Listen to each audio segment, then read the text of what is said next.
Assalamualaikum warahmatullahi wabarakatuh. Waalaikumsalam warahmatullahi Alhamdulillahirrahmanirrahim. wabarakatuh. Wabihi nasta'in wa ala umuri dunya waddin wa ala alihi wa sahbihi ajma'in. Alhamdulillahirrahmanirrahim. Kita bisa mengikuti kajian lagi di Cari Ustadz.id, kajian reguler. Dan kali ini bersama Ustadz Muhammad Asriyadi yang mana akan membawakan tentang tema mengenalkan Islam pada anak. Alhamdulillah. Bagaimana Ustadz kabarnya? Ya, alhamdulillah. Bagaimana, sudah bersiap kita mulai? Oke, baik Ustadz. Sebelum itu, mari kita awali kajian hari ini dengan baca Ummul Quran. Ala hadiniyah wa la kulli yadin sholihah al-Fatihah.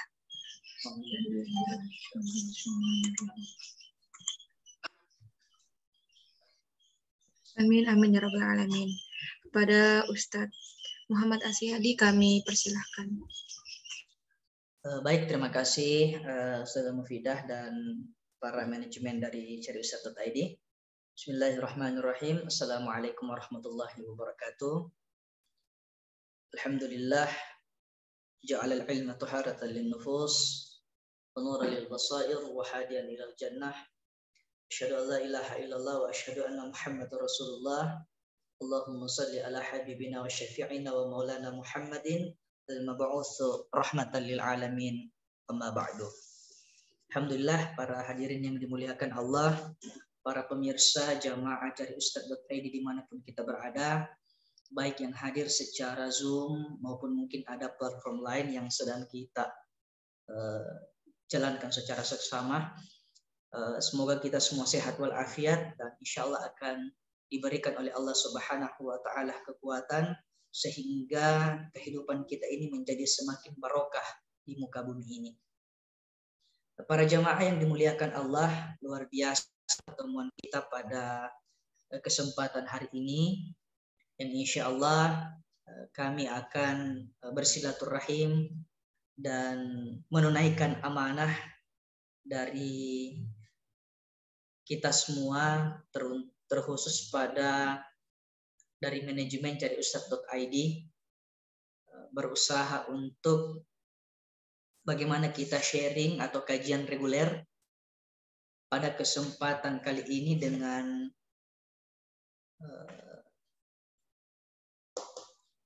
topik mengenalkan Islam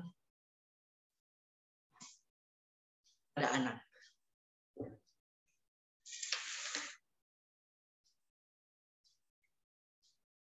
Ya, mohon izin karena proses untuk menampilkan PowerPoint-nya semoga sudah nampak semua di layar para pemirsa dimanapun berada.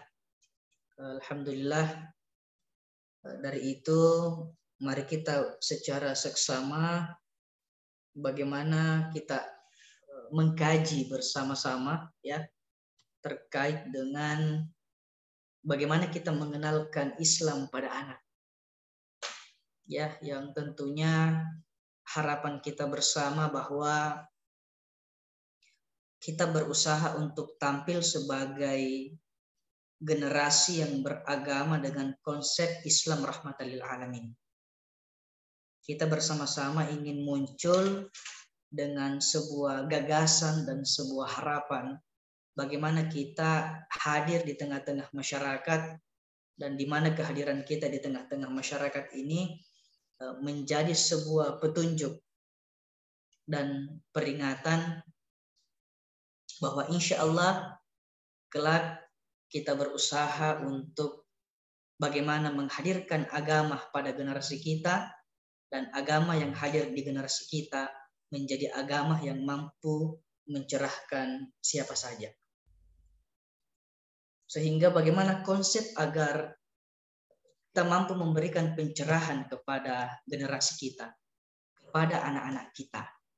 Dari situ pola yang perlu menjadi sebuah perhatian kita bahwa berusahalah untuk mengenalkan Islam kepada anak sejak dini. Ada poin penting yang perlu kita mulai garis bawahi terkait dengan tema ini. Pertama, bahwa kapan sebaiknya anak dikenalkan agama. Ya, atau mungkin kalau kita melihat secara usianya, kira-kira di usia berapa anak itu ideal untuk dikenalkan agama, khususnya kita yang beragama Islam misalnya. Kemudian, bagaimana cara terbaik kita mengajarkan agama kepada anak? Karena tentunya mengajarkan agama kepada anak ini ada pola-pola terbaik yang perlu kita lakukan. Bukan semata begitu saja mengajarkan kepada generasi kita, tetapi tentu ada pola terbaik yang kita gunakan untuk mengajarkan agama itu kepada anak-anak kita. Yang kemudian, ketika anak bertanya tentang Allah, siapa itu Allah, di mana itu Allah, bagaimana wujudnya Allah, bagaimana cara kita menjawab pertanyaan kita tentang Allah Subhanahu wa Ta'ala. Ya, yang tentunya para hadirin yang berbahagia, saya tidak keluar dari konsep yang diajarkan oleh Gurunda Al-Mukarram Eyang Al-Habib Profesor Muhammad Quraish Shihab LCMA. Beliau selain telah mendapatkan gambaran beberapa penjelasan tafsir dari Al-Quran, juga ternyata beliau pernah diwawancarai oleh Mbak Nana, ya, Mbak Najwa Shihab, terkait dengan pertanyaan dari cucunya tentang Allah. Ya. Kemudian bagaimana cara kita mengajarkan ibadah pada anak? Ya, ini tentunya para hadirin yang dimuliakan Allah adalah sebagai hal dasar bagaimana kita bisa betul-betul sadar dan start pada konsep mari kita bersama-sama mendidik generasi kita dengan didikan secara Islam. Ya, sehingga ada poin penting yang sempat kami cari, secara pribadi saya cari. Pertama, bahwa ketika kita ingin mendidik anak kita tentang agama, ada dua hal yang perlu kita perhatikan. Ya, ada istilahnya itu tarbiyah qoblal wiladah dan tarbiyah ba'dal wiladah. Konsep ini saya temukan dari perjalanan tatkala melihat guru saya, nama beliau adalah Dr. Abdul Ghaffar MTHI. Beliau seorang musyrif yang dulu waktu masih kuliah S1 sering kami antar beliau pergi khutbah. Akhirnya mendengarkan inspirasi dari khutbah beliau, dari penjelasan sebuah ayat, di mana di situ dijelaskan ayatnya bahwa innama amwalakum wa auladukum fitnah. Ya, sungguh hartamu dan anak-anakmu itu adalah fitnah atau ujian. Ya. Jadi fitnah di sini jangan kita artikan lain, ya, tapi fitnah yang dimaksud di sini adalah ujian. Jadi harta dan anak-anak kita itu adalah ujian. Sehingga dari penjelasan tersebut dikaji di dalam kitab tafsir Ibnu Katsir, diberikan penjelasan oleh sang imam di situ bahwa adibu auladakum qabla wiladati. Didiklah anakmu sebelum dia berdarah wiladah. Ya. Kalau kita ingin mendidik anak kita sebelum dia berdarah wiladah, maka kita tidak hanya berpegang pada konsep agama saja. Kita juga harus berpegang pada konsep budaya dan adat istiadat kita. Ya, sering kita mendengarkan petunjuk orang-orang tua dahulu atau leluhur kita mengatakan bahwa didiklah anakmu 25 tahun sebelum dia lahir. Ya, kira-kira kalau kita mendapatkan pertanyaan seperti ini, bagaimana caramu mendidik anakmu 25 tahun sebelum dia lahir? Maka secara otomatis, ya,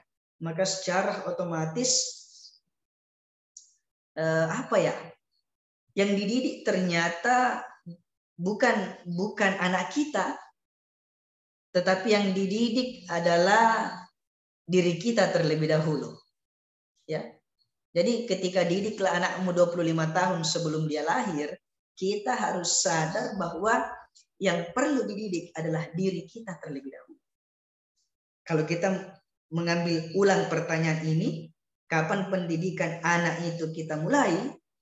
Ya, berarti sebelum anak kita lahir, kita sudah berusaha untuk mendidik anak kita dengan cara kita mendidik diri kita sendiri terlebih dahulu. Berarti para hadirin yang berbahagia, terutama mohon izin dan mohon maaf ketika masih ada jamaah atau saudara-saudara kami di sini misalnya yang belum menikah, ya mohon maaf ya. Berarti sebelum memilih jodoh untuk siapa yang akan menjadi pasangan hidup kita, yang terpenting adalah mari kita mendidik anak kita secara baik, mendidik diri kita secara baik terlebih dahulu. Ya, kalau kita sudah mampu mendidik diri kita secara baik, maka insya Allah secara otomatis Allah akan mempertemukan kita dengan jodoh yang terbaik. Dan setelah kita dipertemukan dengan jodoh yang terbaik, maka yakin dan percaya itu adalah jalan utama untuk memberikan pendidikan agama kepada anak kita.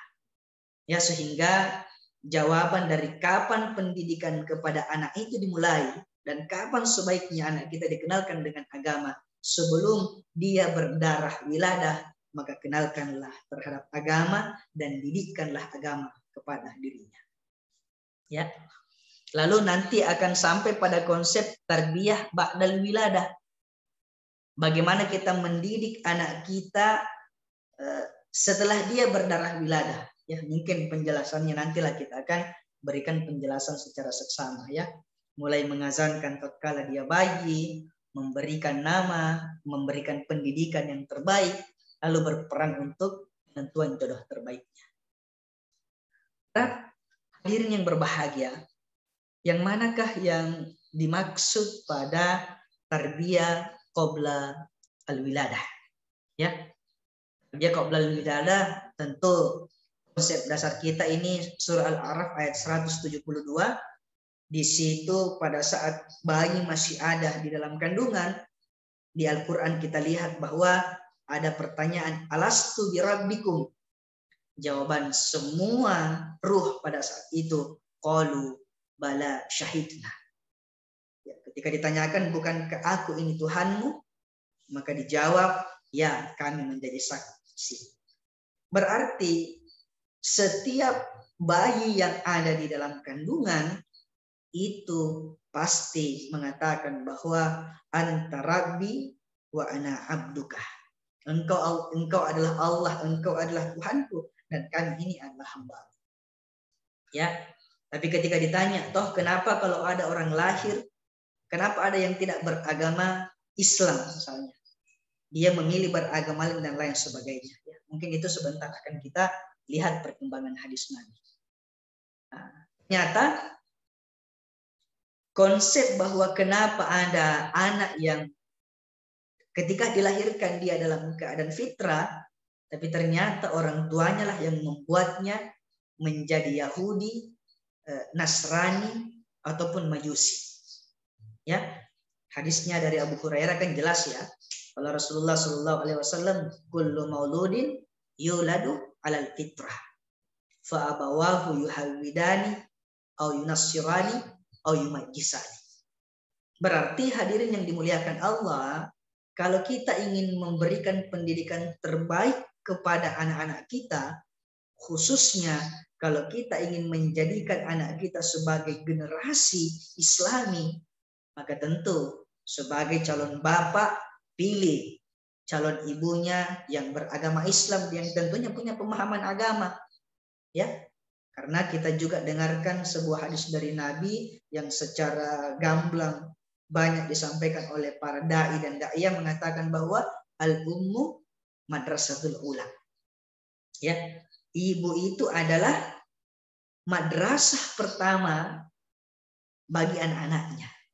Ya, kalau kita masuk pada konsep al-um di sini, al-ummu di sini, ini menunjukkan bahwa ternyata ummun itu 2 poin ya, bisa ayah dan bisa ibu ya. Kalau misalnya kita lihat kan Nabi ini adalah al-ummi, ya. Jadi nabi di sini adalah ummi, ibu-ibunya para nabi dan lain sebagainya. Berarti mau dia ibu atau mau dia ayah, mau dia calon istri, mau dia calon suami, maka secara otomatis mereka adalah madrasatul ula. Mereka adalah sekolah pertama bagi anak-anaknya. Nanti ketika dia lahir barulah mau jadi Nasrani, mau jadi Yahudi, mau jadi Majusi. Siapa yang membuatnya Nasrani, Yahudi, dan Majusi? Itu adalah lingkungannya. Dan lingkungan yang mana yang punya peran? Pertama, lingkungan keluarganya, lingkungan di dalam rumahnya, lingkungan kampung di sekitar rumahnya, nanti masuk pada lingkungan pendidikan tempat belajarnya. Itulah yang sangat berperan penting mengajarkan agama dan didikan tentang agama kepada seorang anak. Kemudian hadirin yang berbahagia, tentu sebelum kita masuk pada bagaimana tarbiyah ba'dal wilada, bagaimana pendidikan sebelum dia berdarah wilada, kita sering mendengarkan hadis Nabi bahwa ketika engkau ingin menikah, ya, maka pilihlah perempuan itu pertama dengan limaliha, hartanya, linasabiha, dengan nasabnya atau keturunannya, yang ketiga lijamaliha, dengan kecantikan atau ketampanannya, dan yang keempat adalah didiniha. Tetapi dari 4 poin tersebut yang menjadi pilihan utama adalah yang keempat tadi, didiniha. Ya, kalau misalnya dia tidak perlu cantik atau tampan, dia tidak perlu memiliki harta kekayaan yang sangat banyak, tetapi apa yang paling penting? Ternyata yang paling penting adalah lihat agamanya. Insya Allah kalau agamanya baik, maka secara otomatis seluruh aspek kehidupannya itu juga insya Allah akan menjadi baik. Sehingga para hadirin yang berbahagia, ya, terutama mungkin ada jamaah di sini, mohon maaf ada mungkin yang masih jomblo, ya, jombloan atau jomblowati misalnya, kriteria agama ketika ingin jadikan sebagai sebuah pilihan terbaik untuk memilih calon pasangan, maka lihatlah bagaimana kehidupan keseharian dalam beragamanya.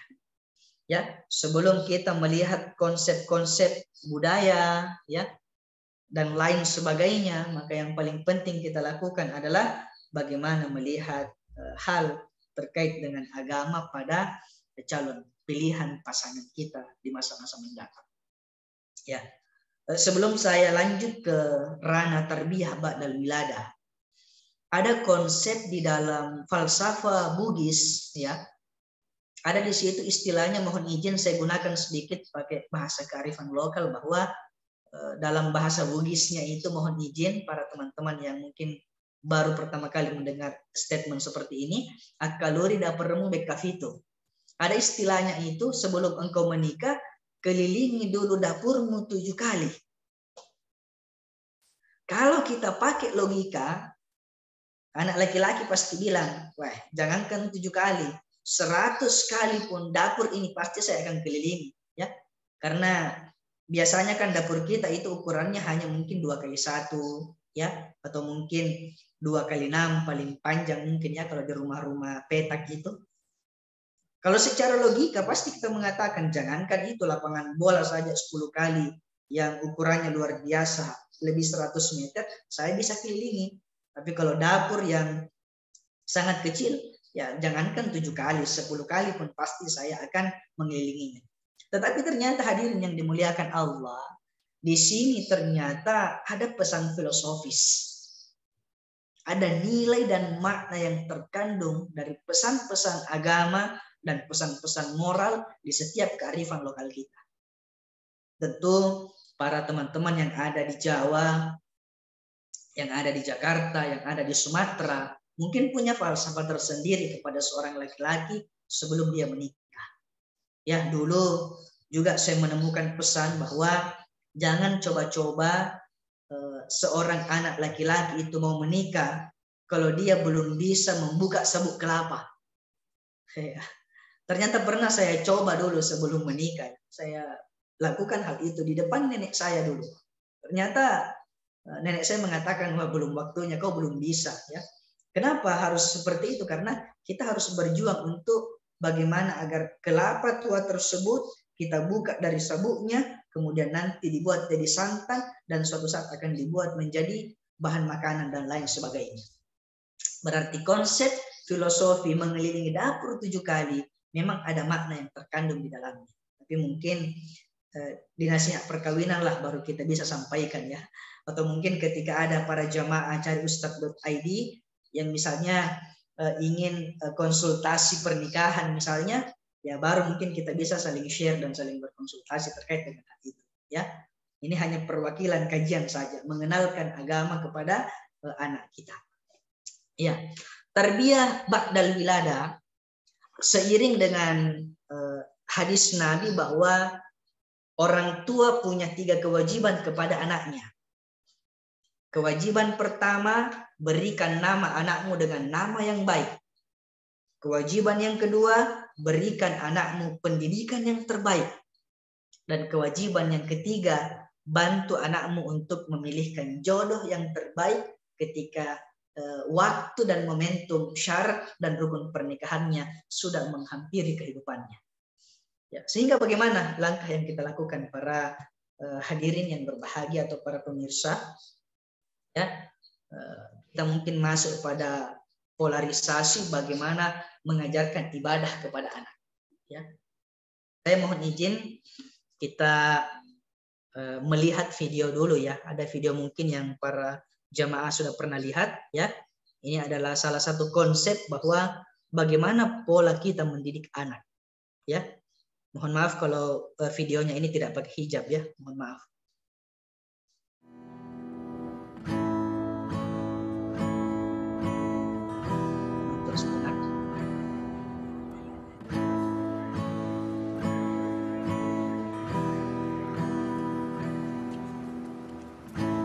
Looks like rain again today.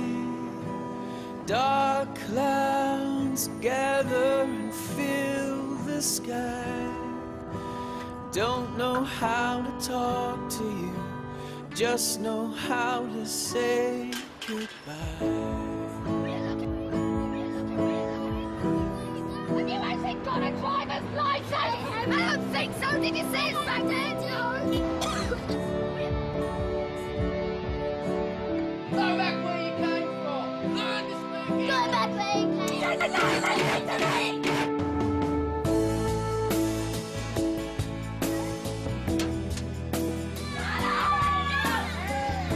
What's wrong with you, Harry? What's wrong with you? Get over here. You don't want to speak. I've had enough of you. I've had enough of you.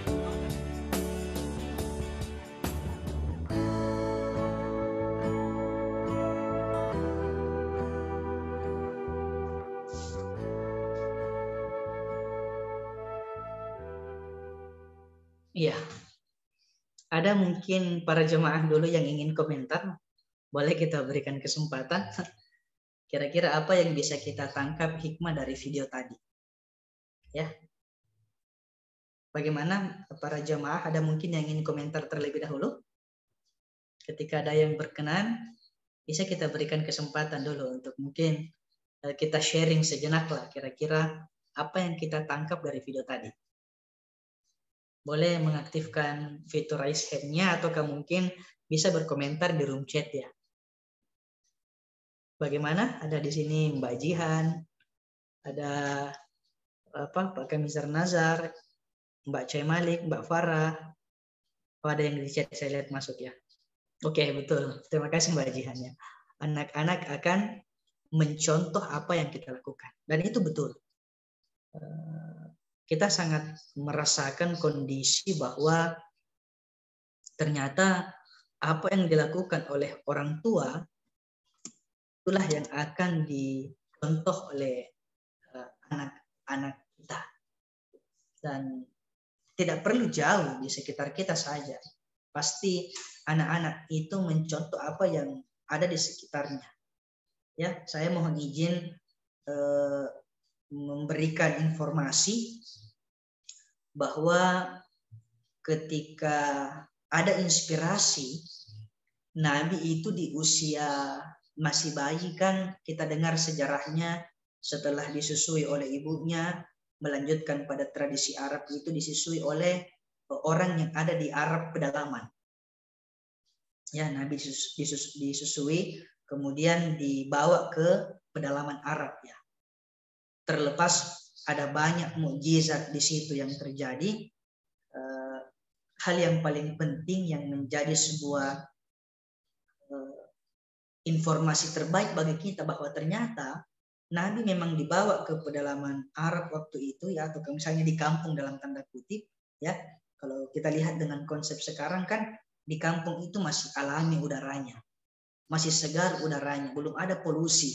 Berarti porsi yang membuat Nabi menghirup udara segar dan karakter budaya yang kuat di Arab itu terkadang masih ada di kampung-kampung. Ternyata Nabi sudah mulai terdidik di sana sejak beliau bayi. Pada saat Nabi kecil, Nabi kembali diambil oleh orang tuanya, lalu setelah ibunya meninggal, Nabi diasuh oleh kakeknya. Ya. Setelah diasuh oleh kakeknya, diasuh lagi oleh pamannya. Dan pada saat Nabi diasuh oleh pamannya yang masih usia belasan tahun ya. Bahkan ada mengatakan ya sebelum Nabi usia 10 tahun, ada riwayat yang mengatakan setelah Nabi di usia 12 tahun. Ya. Di situ Nabi sudah diajarkan berdagang. Masih kecil Nabi sudah diajarkan entrepreneurship. Dan entrepreneurship di perdagangan Nabi itulah yang menjadi sebenarnya kekuatan Nabi menyebarkan agama. Dan Nabi ketika misalnya berusia 25 tahun itu sudah sangat matang dan Nabi sudah sangat kaya saat itu. Ya. Walaupun kita dengar mempersunting wanita yang kaya yang lebih tua darinya, terlepas kita tidak melihat dalam konsep biologisnya, tetapi kita lihat bahwa ternyata Nabi memilih istri yang dalam tanda kutip dia kaya, tetapi Nabi juga sangat kaya ketika membawakan mahar dan uang belanja acara pernikahan misalnya kepada istrinya. Ya, ada informasi kita dengar itu 20 unta merah. Ya, kalau dihargai satu unta merah itu harganya misalnya berapa? 200 juta atau mungkin sampai 2 miliar kalau mungkin sekarang ya. Kira-kira berapa yang dibawakan Nabi ketika dia melamar istrinya. Sehingga kekuatan ekonomi tersebut yang ketika perut ini sudah tidak lapar, mampu belajar tentang agama dan mampu menjadi pelayan terbaik kepada orang-orang yang membutuhkan. Berarti konsep Nabi ngasih, memberi dan mengasihi itu ternyata sudah diajarkan oleh orang-orang yang ada di sekitarnya, dan lingkunganlah menjadi penentu. Kemudian salah satu jawaban dari kapan kita mengajarkan anak ini agama. Sering kita dengarkan riwayat ini dari Ali bin Abbas, anna Nabiya sallallahu alaihi wasallam adzana fi udhunil Hasan bin Ali yauma wulida wa aqama fi udhunihi yusra. Ya. Sungguhnya Nabi mengazani Hasan bin Ali saat dilahirkan dan Nabi mengiqamati di telinga kirinya. Jadi sirat Al-Baihaqi dalam Syu'abul Iman. Walaupun mungkin ada yang berpendapat bahwa hadis ini dhaif ya. Tapi tentu ulama tidak mungkin menjadikan ini sebagai dalil awal kalau ini dhaif, karena ini ada penguatan hadis yang lebih kuat yang derajatnya hasan. Nah, tatkala anak kita lahir, ya, ini memang mentradisi kalau saya lihat ya. Mentradisi bahwa upayakan ayahnya lahir di dekatnya dan berusaha mengambil peran memperdengarkan pertama kali kalimat tauhid kepada anaknya, mengazankan di sebelah kanannya, telinga kanannya, dan mengazankan mengiqamahkan di telinga kirinya. Dan ini tidak perlu keras-keras. Yang jelas keluar dari hadzan ini tidak perlu suara bagus ya. Tidak perlu konsep MTQ kita ikuti. Nanti ada pertandingan lomba azan, siapa yang paling bagus azannya itu yang mengazani anak, tidak. Tapi azannya seorang ayah kepada anaknya selain kita mengambil sebuah peran dan contoh kepada Nabi, ternyata pola ini kita lakukan agar supaya kita mengajarkan pada saat anak kita lahir, di situ diperdengarkan kalimat-kalimat thayyibah. Di situ diperkenalkan anak kita dengan syahadat misalnya. Lalu bagaimana pola pendidikan kita kepada anak? Laqad kana lakum fi Rasulillahi uswatun hasanah. Kalau kita pakai pola pendidikan dari Rasulullah Shallallahu Alaihi Wasallam, sungguh telah ada pada diri Rasulullah suri tauladan yang baik. Berarti seiring dengan video yang kita share tadi bahwa ada keteladanan yang perlu kita tanamkan kepada anak. Ya, bagaimana pola keteladanan kepada anak kita? Contohkan, berikan sesuatu yang terbaik agar anak kita lihat sejak dia kecil. Setelah tadi kita azankan anak kita sampai pada level dia bisa bermain-main, salat berjamaah di dekat anak. Agar anak itu kita lihat. Bacakan bacaan Al-Quran di dekat anak. Perlihatkan contoh aktivitas positif di sekitar anak kita. Ya, bahkan kalau lebih jauhnya lagi, kita melihat sejarahnya Imam Hasan dan Husain. Beliau berdua itu dikenal dalam sejarah itu ahli sujud. Ya. Siapa yang mengajarkan Hasan dan Husain ini sebagai ahli sujud? Ternyata Rasulullah yang langsung mengajarkannya. Kita pernah mungkin mendengarkan riwayat bahwa Nabi itu kalau salat sendiri kadang sujudnya panjang.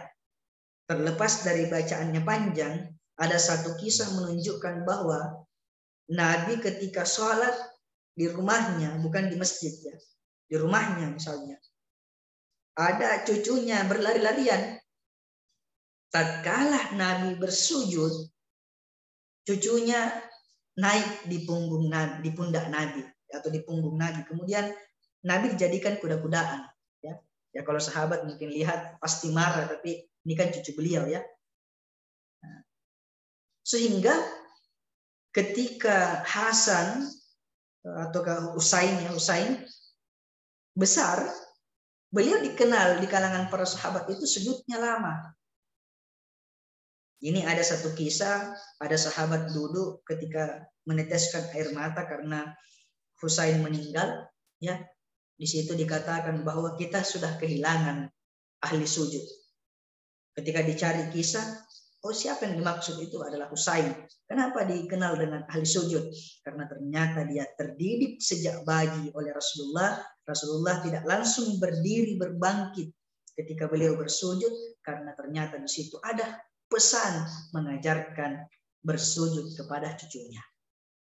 Para hadirin, Bapak Ibu yang hadir di kajian reguler pada kesempatan sore hari ini, atau para calon bapak dan calon ibu, mari libatkan anak-anak kita, kerabat-kerabat kita, atau mungkin kemanakan kita, ajak mereka di masa-masa kecilnya pergi di masjid.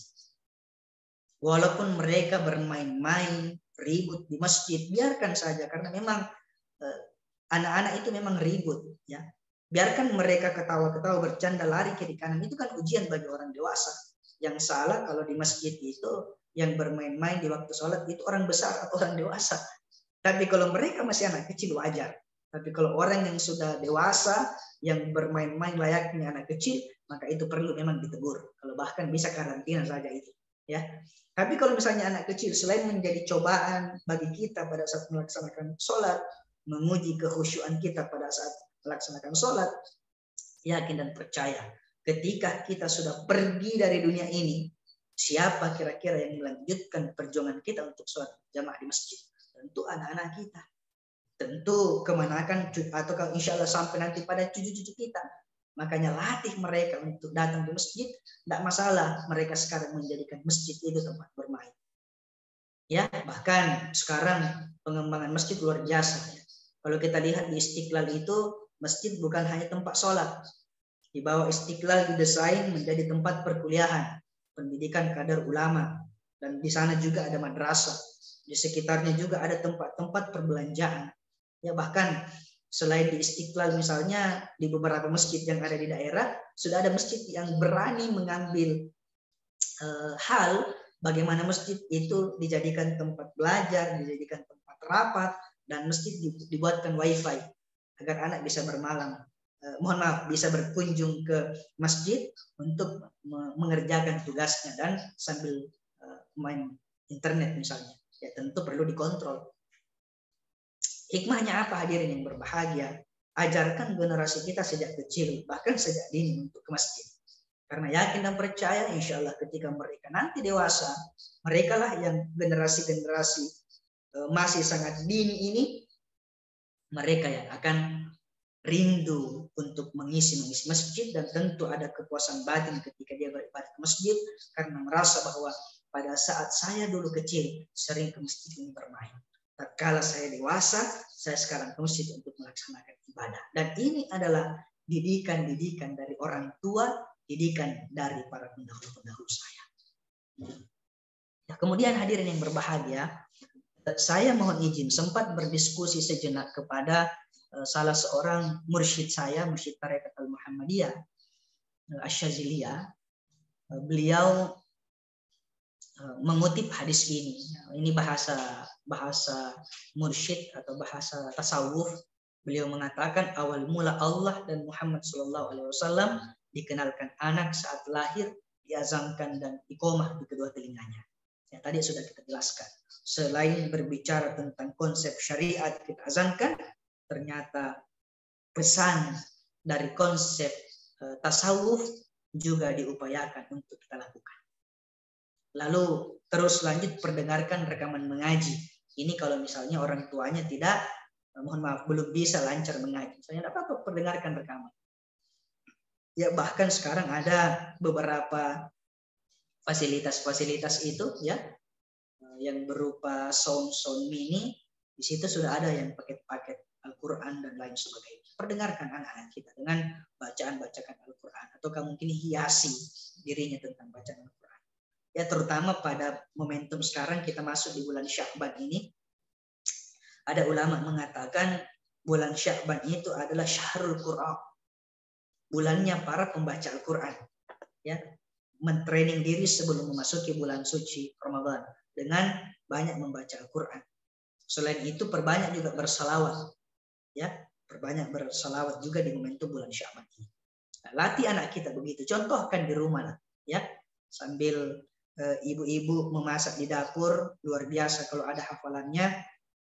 Sambil memotong sayur, itu menyampaikan atau mungkin mentadarus ya, atau mendaras hafalannya itu luar biasa.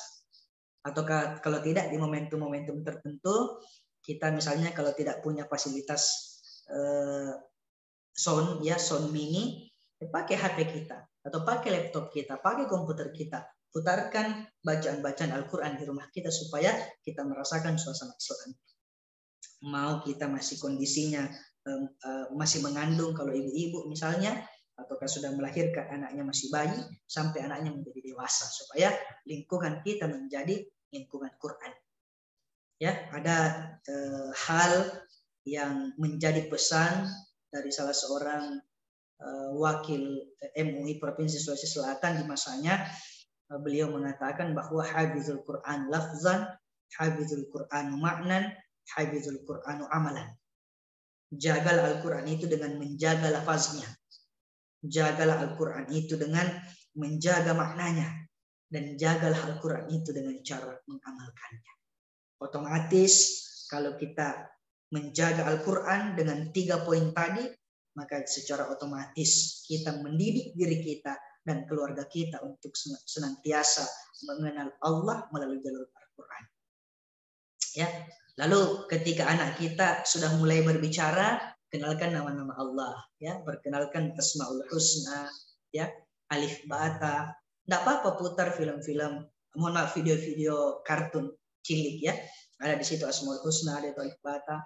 Daripada nonton kartun yang mohon maaf yang tidak mengajarkan indikasinya untuk dekat kepada Allah, putarkan dia. Kita juga jangan kolot, Bapak Ibu sekalian. Kolot dalam tanda kutip maksud saya mengatakan bahwa bid'ah ini media sosial, bid'ah ini gadget, ini gawai, ini laptop. Jangan terlalu berpikir kolot seperti itu. Tapi Nabi mengajarkan kepada kita, didiklah anakmu sesuai dengan zamannya. Ya, bahkan kalau bisa fasilitasi anak kita gawai, ya handphone, fasilitasi anak kita laptop, fasilitasi anak kita komputer untuk belajar. Tapi ingat, kita harus kontrol, jangan terjun bebas, karena kalau terjun bebas, kitalah yang akan menanggung beban anak kita. Tapi kalau misalnya kita mendidik pola penggunaan gawai dengan baik, penggunaan handphone dengan baik, penggunaan laptop dengan baik, maka saya kira itu didikan terbaik kita. Dan tentunya insya Allah, innama amwalakum wa auladukum fitnah, harta dan anak-anak kita adalah fitnah, harta anak-anak kita adalah ujian. Insya Allah, Allah akan meloloskan kita dari ujian itu. Ya, kemudian kenalkan anak kita Allah yang menciptakan kita, alam semesta. Perkenalkan materi-materi tauhid, ya. Ikutkan sholat, ajarkan hafal Quran dan hadis. Ya, mohon izin, maaf.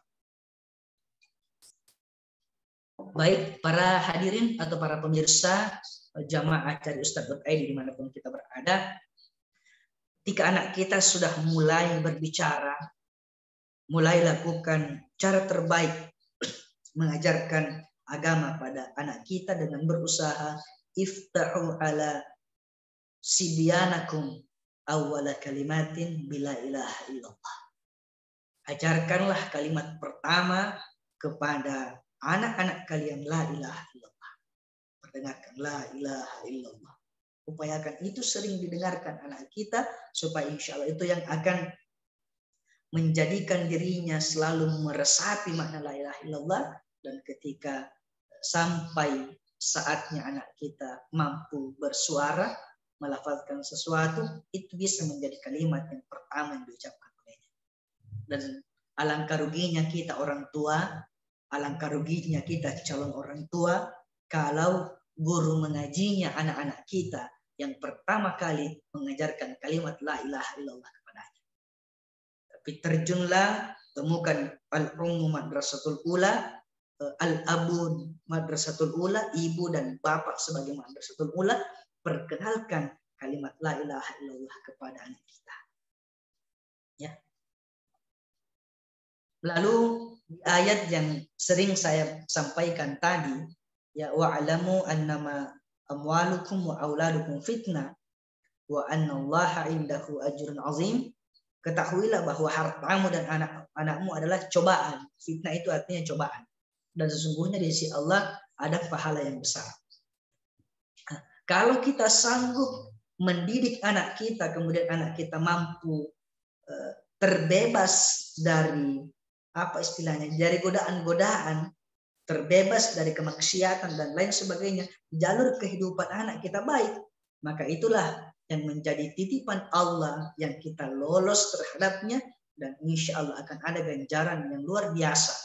Ya, kalau kita bicara pahala, akan ada pahala yang luar biasa yang Allah akan berikan kepada kita. Tapi kalau kita gagal mendidik anak-anak kita, kalau kita gagal mengarahkan harta kita, maka tentu kita akan mendapatkan cobaan, ataukah mungkin kita pasti akan mendapatkan sesuatu yang berat dalam kehidupan kita, karena itu ujian dari Allah Subhanahu wa taala. Kemudian hadirin yang dimuliakan Allah, kita juga sering mendengarkan hadis Nabi, ya, hadisnya muru auladakum bisalah, ya, perintahkanlah anakmu itu sholat ketika dia memasuki usia 7 tahun. Tapi tatkala dia memasuki usia 10 tahun, dia diperintahkan sholat. Kalau tidak sholat, ada yang mengatakan hukum dia. Ada yang mengartikan secara teks pukul dia. Tapi saya mohon izin mau memakna lain berbicara terkait dengan hukuman. Ya, bicara tentang hukuman di sini bukan menggertak anak kita, bukan memarahi anak kita, tetapi temukan pola tersendiri agar anak kita bisa tersadar, akhirnya dia mau ibadah.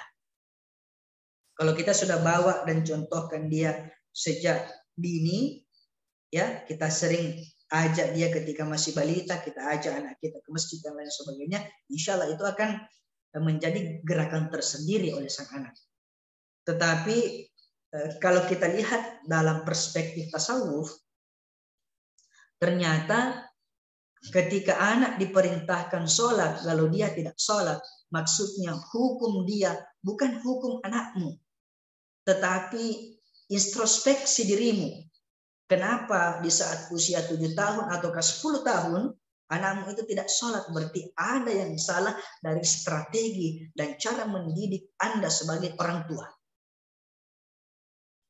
Ya, jadi bukan hukum pukul anak, bukan mengatakan bahwa kita takut persoalan HAM, bukan di situnya. Tetapi bagaimana pola dan metode pendidikan kepada anak sebelum dia sampai 7 tahun, sebelum dia sampai di usia 10 tahun.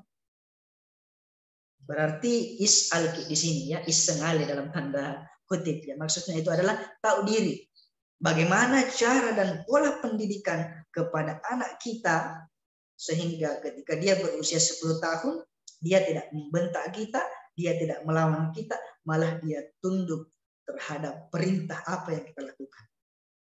Bukan mengancamnya, wala taqul lahuma uffin wala tanharhuma wa qul lahuma qaulan karima. Ini anak kepada orang tua, jangan langsung anak itu harus tidak boleh mengatakan kepada orang tuanya, bukan langsung diserang anak pada ayat itu walaupun tujuannya memang baik.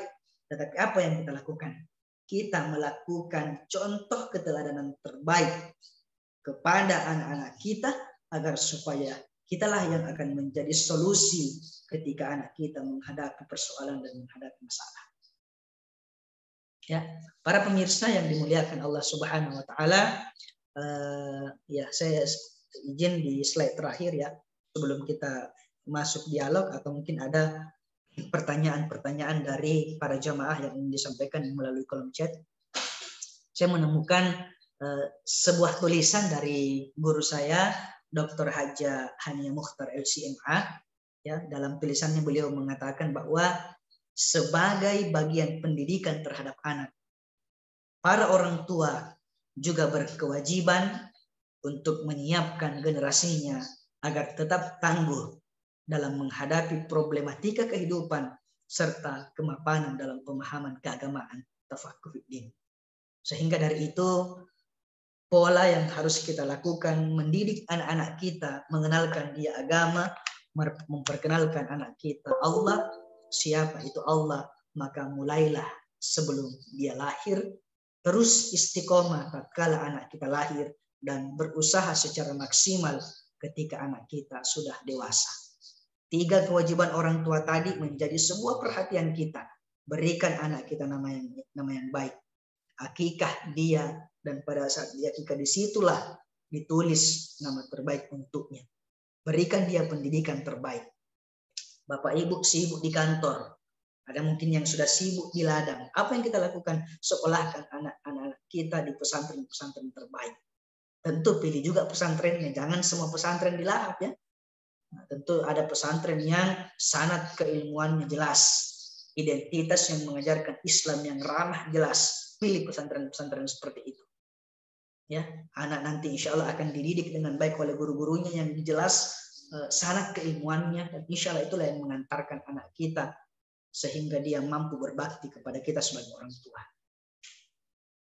Ya, baik hadirin yang dimuliakan Allah Subhanahu wa taala, saya masuk membaca pertanyaan dari saudara Reza Rahmawan. Ya, memilih makanan yang dikonsumsi saat ibu hamil yang halal dan berkah, apa itu juga termasuk tarbiyah qoblal wiladah? Betul. Ya. Tentu kita sudah sering mendengarkan ayatnya bahwa kulu mimma fil ardi halalan thayyibah. Makanlah yang ada di bumi ini dengan yang halal lagi baik. Dan jalan terbaik mendidik anak kita insya Allah itu ada pada sumber makanan yang halal. Ya, jadi jangan coba-coba ingin anaknya baik, tetapi sumber makanannya buruk. Dari mana sumber makanan buruk dalam tanda kutip? Kita mungkin bekerja pekerjaannya haram. Memperoleh harta itu dengan cara yang dilarang oleh agama. Kemudian itu yang kita berikan makan kepada istri kita pada saat dia hamil. Tentu itu akan punya pengaruh kepada anak kita. Jadi tolong para hadirin jamaah yang berbahagia, berusahalah agar supaya kita bisa mendapatkan makanan yang halal dan lagi baik kepada generasi-generasi dan terutama kepada keluarga kita. Selanjutnya, bagaimana tarbiyah untuk anak yang lahir dalam keadaan ibunya wafat ketika melahirkan dari si ayah yang bercerai dengan istrinya. Subhanallah, ini pertanyaannya luar biasa ya. Saya ada kasus yang pernah saya temukan, ya. Kasusnya adalah anaknya meninggal yang tentunya ya dia dididik oleh keluarganya lah, ya. Temukan keluarga yang terbaik yang bisa mendidiknya dan minimal yang bisa memberikan pengayoman tentangnya dalam kondisi kehidupan keluarga terdekat kita yang kondisi agamanya baik, ya. Apalagi kalau misalnya ya kondisi ayahnya sudah bercerai dengan istrinya, ya mau bagaimana lagi, kira-kira siapa yang menanggung anak itu? Tentu yang menanggung anak itu adalah sebagai seorang ayah. Kembali kepada al-ummu madrasatul ula, jangan hanya diartikan di situ sebagai ibu, tetapi laki-lakinya atau siapapun yang akan menjadi bapak dari anak itu, dialah punya peran dan tanggung jawab untuk mendidik anak itu. Ya, jadi jangan lepas tanggung jawab. Bagaimana tanggapan antum dengan seorang anak baik yang soleh dan penyabar, yang lahir dari lingkungan orang tua yang kasar, pun begitu sebaliknya dengan seorang anak yang buruk nakal, yang lahir dari perangai orang tua yang baik? Ya, kalau tanggapan saya begini kan tentu langsung pada ranah lingkungan. Jadi salah satu pengaruh setelah istri atau suami, ya dia akan sampai pada level pendidikan dan lingkungan. Tentu lingkungan perlu menjadi perhatiannya. Kalau kita misalnya menemukan anak yang dia sangat penyabar dan buah orang tuanya ini, mohon maaf, orang tuanya mungkin dia kurang sabar dan lain sebagainya, ya tentu ini akan menjadi sebuah istilahnya, bukan hal yang dilematis, tapi ini menjadi sesuatu yang luar biasa bagi kita. Kok ada anak yang bisa terlahir sabar dan penyantun, dia istilahnya dilahirkan dari orang tua yang tidak seperti itu. Berarti ini miracle, ini kan amazing ya. Ya, bahkan kalau dikatakan tadi anaknya nakal tapi orang tua perangainya ini orang tua baik, ya kita lihat di anaknya Nabi Nuh ya. Anaknya Nabi Nuh itu kan dia tidak ingin mengikuti Nabi Nuh padahal dia anak Nabi. Ya, sehingga kita juga tidak perlulah terlalu mempermasalahkan persoalan seperti ini. Kita doakan dan dakwahi, ya tentu insya Allah tetap ada perilaku kebaikan di dalam diri. Ya, nanti dia akan punya pemikiran sesuai dengan jalan kehidupannya tatkala dia telah terdidik dengan lingkungan-lingkungan yang dia geluti. Jadi di mana ruang kita, di mana peran kita? Peran kita adalah bagaimana kita saling berbaik-baik kepada saudara-saudara dan kerabat-kerabat yang ada di sekitar kita. Ada sebuah kisah yang pernah disampaikan oleh Habib Syekh. Beliau mengatakan ada satu lingkungan keluarga, di mana lingkungan keluarga ini apa istilahnya ya, betul hampir sama dengan contoh tadi. Anaknya ini sangat sering marah di tengah lingkungan ayah dan ibu yang ramah. Lalu di kisah itu diceritakan sang ayah mengatakan kepada anaknya begini, ketika engkau marah maka memakulah satu paku di tembok. Proses perjalanannya, anak itu tersadar dengan pesan ayahnya. Kalau marah, pasang satu paku di tembok. Satu. Marah lagi, 2. Marah lagi, 3. Sampai dia sadar bahwa dia marah dalam satu hari itu 35 kali. Akhirnya ada 35 paku yang tertancap di tembok. Dia ketemu kembali sama ayahnya. Anak itu mengatakan, ya saya sudah sadar bahwa dalam satu hari ini saya marah 35 kali. Kau sudah lakukan apa yang aku minta? Betul ya, saya sudah memasang paku di tembok. Ada 35. Baik. Lalu bagaimana solusinya ya? Ayahnya mengatakan, tatkala engkau ingin marah, tapi ternyata engkau sadar bahwa engkau bisa menahan amarahmu, apa yang kau lakukan? Ayahnya mengatakan, ketika engkau sadar hal itu, cabut paku dari tembok itu. Ketika dia mau marah, menahan marahnya, cabut lagi. Dia mau marah, sabar, cabut lagi. Ini salah satu metode tarbiyah kepada anak tersebut. Lalu anaknya kembali melapor kepada ayahnya, ya, saya sudah mampu menahan amarahku 35 kali dalam sehari. Langsung apa yang ayahnya mengatakan, apa yang engkau dapatkan dari hal tersebut? Atau apa yang terjadi di tembok itu? Anaknya mengatakan, pakunya sudah hilang, tetapi yang tertinggal adalah lubang-lubang atau bekas dari hasil yang saya pakai. Ini memberikan hikmah atau pesan kepada kita semua hadirin yang berbahagia bahwa hati-hati dengan marah. Karena kalau marah itu sudah diluapkan, maka mungkin kita sudah dimaafkan oleh orang yang sudah kita marahi, tetapi pasti ada bekas yang tertinggal dari marah itu. Sehingga upayakanlah kita tidak marah ketika menghadapi sesuatu. Kalaupun kita ingin marah, ya, marahnya kita jangan sampai membuat mulut ini mengucapkan kata-kata buruk. Jangan sampai mulut ini mengucapkan kata-kata yang membuat telinga ini memerah. Jangan sampai kita marah lalu membuat tangan kita ini bergetar melakukan sesuatu yang tidak selayaknya kita lakukan sebagai manusia. Yaitu apa? Menghancurkan dan merusak orang lain karena kita marah. Itu secara otomatis merusak diri kita juga, dan secara otomatis dari marah tersebut pasti akan memunculkan yang namanya, meninggalkan yang namanya bekas dari kemarahan. Walaupun kita sudah minta maaf dari marahnya kita kepada orang lain, kalau itu sudah diluapkan di situ pasti akan meninggalkan bekas dari kemarahan kita. Dari itu hadirin jamaah yang dimuliakan Allah Subhanahu wa taala, mari kita kurangi marah tetapi menjadi pribadi yang ramah-ramah.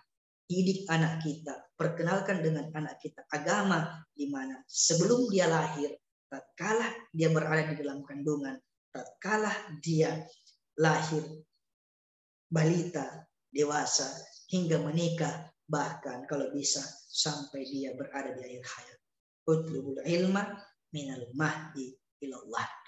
Tuntutlah ilmu dari buaya sampai yang lahat. Itu prinsip kita sebagai orang tua untuk memberikan pendidikan terbaik kepada anak kita. Terima kasih atas segala pertanyaan dan perhatian dari para pemirsa sekalian yang berbahagia. Luar biasa pada kesempatan hari ini saya mampu dipertemukan oleh Bapak Ibu sekalian yang dimana secara aslinya kita jauh dari kondisi fisik ya. Tapi alhamdulillah kita bisa dipertemukan pada suasana Zoom atau suasana online. Semoga dengan pertemuan hari ini bisa membuat silaturahmi kita semakin kuat dan kita belajar agama secara ramah, bukan membiasakan yang marah-marah. Terima kasih Ustazah Mufidah atas kesempatan yang diberikan. Terima kasih para jamaah yang berbahagia. Mohon maaf atas segala kekurangan. Wallahul hadi ila sabilir rasyad. Assalamualaikum warahmatullahi wabarakatuh. Waalaikumsalam warahmatullahi wabarakatuh. Alhamdulillah, setelah usai kajian kita pada sore hari ini, marilah kita akhiri dengan baca doa yang akan dipimpin oleh Ustadz Asriyadi. Pada beliau kami persilahkan. Baik, terima kasih. Sebelum itu mari kita beristighfar sejenak. Minimal kita beristighfar 3 kali di dalam hati. Mengakui kesalahan dan dosa yang sengaja ataupun yang tidak sengaja kita lakukan. Kita resapi dan upayakan hati kita membukakan pintu maaf kepada orang lain, dan hati kita memaafkan orang lain dan berusaha meminta maaf kepada siapapun itu ketika kita ada kesalahan. Bismillahirrahmanirrahim. Alhamdulillahirabbil alamin. Hamdan hamidin, hamdan na'imin, hamdan syakirin, hamdan yuwafi ni'amahu wa yukafi mazidah. Ya Rabbana lakal hamdu kama yanbaghi li jalali wajhikal karim wa azimi sultanik. اللهم اجعل جمعنا هذا جمعا مرحوما وتفرقنا من بعده تفرقا معصوما اللهم أغننا بالعلم وزينا بالحلم وأكرمنا بالتقوى وجملنا بالعافية اللهم يا دافع البلاء ادفع عنا البلاء يا رحمن اللهم يا دافع البلاء ادفع عنا البلاء يا رحيم اللهم يا دافع البلاء ادفع عنا البلاء يا كريم اللهم يا دافع البلاء ادفع عنا البلاء يا ذا الجلال والإكرام رب اغفر لنا ولوالدينا وارحمهم كما ربنا صغارا ربنا آتنا في الدنيا حسنة في الآخرة حسنة وقنا عذاب النار وصلى الله على محمد والحمد لله رب العالمين ببركة الفاتحة.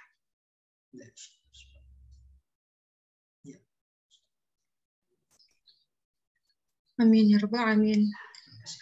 Alhamdulillahirrahmanirrahim. Terima kasih Ustadz Asriyadi telah mengisi kajian di sore hari ini dan juga para peserta kajian yang telah mengikuti kajian sore hari ini bersama Majelis Ustadz.id.